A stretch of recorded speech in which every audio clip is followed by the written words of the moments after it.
문제가 된 업체의 소개로 캐나다 여행을 택했다가 다시 한국으로 돌아올 수밖에 없었던 사람들도 있습니다. 초등학생 두 아이를 둔 40대 가장 이현수 씨. 용달리를 하면서 항상 불안한 수입과 자녀 교육 문제로 고민하던 이 씨에게 캐나다 취업 이민은 매력적으로 다가왔다고 합니다. 교육비 문제 엄청나지. 지금 제일 큰 문제가 그거지.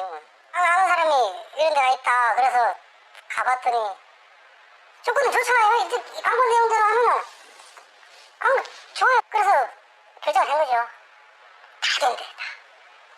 다 된대. 말 못해도 되고 뭐 사람 몇 명에 몇 명씩 그 통역에 붙으니까 그런 거 걱정 없고 돈 잘 나오고 뭐 아무 걱정 없대. 캐나다 도착 후 수첩에 작업 일지를 꼼꼼히 기록했다는 이 씨.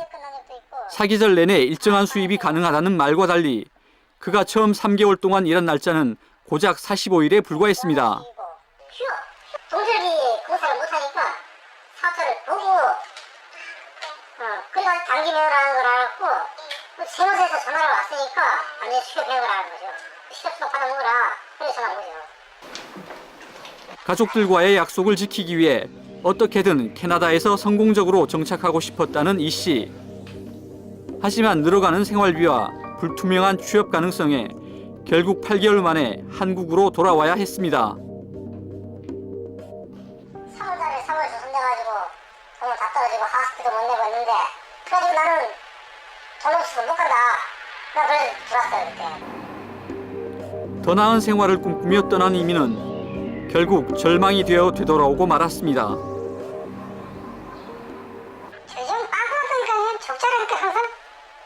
내가 그럼 지금 8개월 동안 거기 있으면서 여기서 벌어야 될 수입이 얼마인데 그거 못 벌었지. 또 썼지 그만큼. 또 생김새 용달까지 팔았지. 그거 가지고 여기 2천만 원 그냥 날아간 거예요. 6천이면 6년을 모아야 돼 우리가 우리 식구가. 설상가상으로 캐나다에서 무리하게 일을 하다가 허리까지 다치면서 현재 아내 혼자 네 가족의 생계를 책임지고 있습니다. 많이 하신다고 들었어요. 생계를 해야 되니까요. 3시에 나가가지고 3시까지 일한다. 새벽에 나가가지고 나 3시까지 계속 일한다. 새벽에 식물하고 우유를 배달하고 있거든요. 생활의 부담을 혼자서 짊어져야 하는 아내와 가족들에게 죄인이 될 수밖에 없는 남편. 숨막히는 현실은 이 씨 부부가 감당하기 힘든 고통으로 다가왔습니다. 결국 이민 실패로 깊어진 갈등의 골을 이겨내지 못하고 부부는 이혼 서류까지 접수한 상태입니다. 뭐든지 경제적인 가정에서 경제적인 게 없으면 서로 관계가 힘들어지잖아요. 가정을 꾸려나가려면 최소한의 경제적인 뒷받침이 안 되다 보면 마음이 빗자란에 서로 상박해지고 답답해지고 그러니까는 이민의 실패는 한 가정의 행복을 송두리째 빼앗아가고 말았습니다. 그래도 얘기를 하고 한번 시도를 해봤는데 그놈의 시도가 집구석 말아먹고 그랬으니까 시가 너무 커버리니까 다변하고 가정을 어쨌든 했었기 때문에 그 사람들 그런 책임을 져야 된다 생각해요.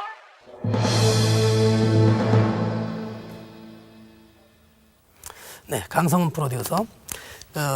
새로운 시작을 위해서 떠난 참 이민인데 먼 타국에서 불법 체류자가 될지도 모르는 상황. 참 사정이 딱하게 됐군요. 네, 그렇습니다. 한국을 떠나 캐나다로 오기까지 아무도 예상하지 못한 일이었습니다. 모두가 취업을 통해 캐나다 영주권을 얻게 될 거라는 확신과 믿음이 있었기 때문인데요. 그러나 현실은 그렇지 못했던 것입니다.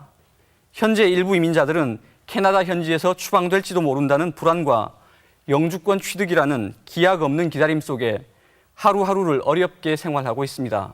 자, 그런데 사실 이민을 간다는 것 그렇게 쉽게 결정할 수 있는 일은 아니지 않습니까? 꼼꼼하게 따져보고 또 신중히 선택을 했을 텐데 어떻게 이런 상황까지 오게 된 겁니까? 네, 이번 취재 중에 만난 이민자들은 모두 이주 알선 업체를 통해 캐나다로 들어왔습니다. 이민자들의 주장은 해당 이주업체가 자신들과 한 계약 상황을 지키지 않았다는 것입니다. 그리고 그 피해는 고스란히 자신들의 몫이 되고 있다는 것이었습니다. 서진아 씨가 캐나다 이민을 결심하게 된 계기는 영주권을 쉽게 취득할 수 있다는 내용의 신문 광고였다고 합니다. 하우스 키퍼 직종으로 해서 가면 애들 교육도 무상으로 시키고 의료보험도 되고 시간당 12점 얼마로 해서 뭐 그렇게 받으면 영주권도 다 받을 수 있다라고 그런 광고가 난 거예요. 지난해 12월 서진아 씨는 문제가 된 업체와 계약을 맺었습니다.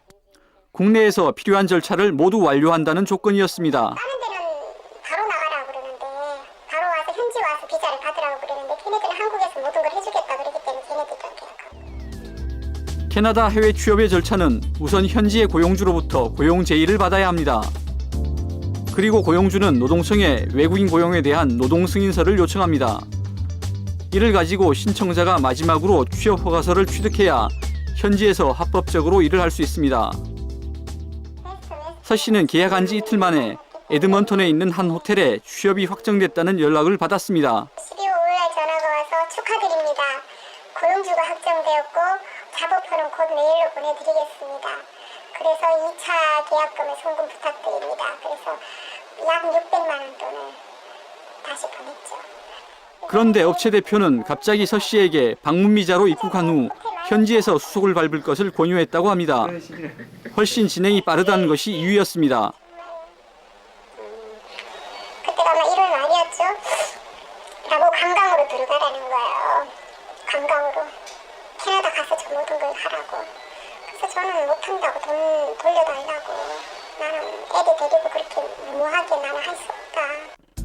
계약 당시와 이야기가 달라지자 서 씨는 업체 측에 환불을 요구했지만 업체 대표는 환불 사유가 되지 않는다며 끈질기게 그녀를 설득했습니다. 2월 중순경 서진아 씨는 고민 끝에 업체 대표의 뜻에 동의하고 한국 생활을 정리했습니다. 그런데 출국을 앞두고 또다시 황당한 소식을 들었습니다. 캐나다 경기가 나빠져서 더 이상 하우스 키퍼를 필요로 하지 않는다. 그래서 너를 안 쓰기로 했다. 그러니까 너는 사스카툰으로 가든 아니면 마니토바주로 가든 가라. 이렇게 된 거죠. 이미 한국에서의 생활을 정리한 상황. 현지의 에이전트가 모든 것을 해결해 줄 것이라는 약속을 믿고 지난 4월 서진아 씨 가족은 한국을 떠났습니다. 그러나 현지에서 만난 에이전트 B 씨는 전혀 뜻밖의 얘기를 꺼냈습니다. 내 이름을 들어본 적도 없고 내가 공항에서 출국한다 그러는 날 처음 내 이름 들었대요. 그 전까지 내가 누군지도 몰랐고 그리고 내 돈은 받은 적도 없다고. 내 계약금은 받은 적도 없다고. 그러니까 저 처음 보자마자 하는 소리가 아줌마는 내가 안 봐줘도 그만이라고. 서 씨가 강하게 항의하자 에이전트 B 씨는 한 호텔에 취업을 시켜주겠다고 약속했습니다.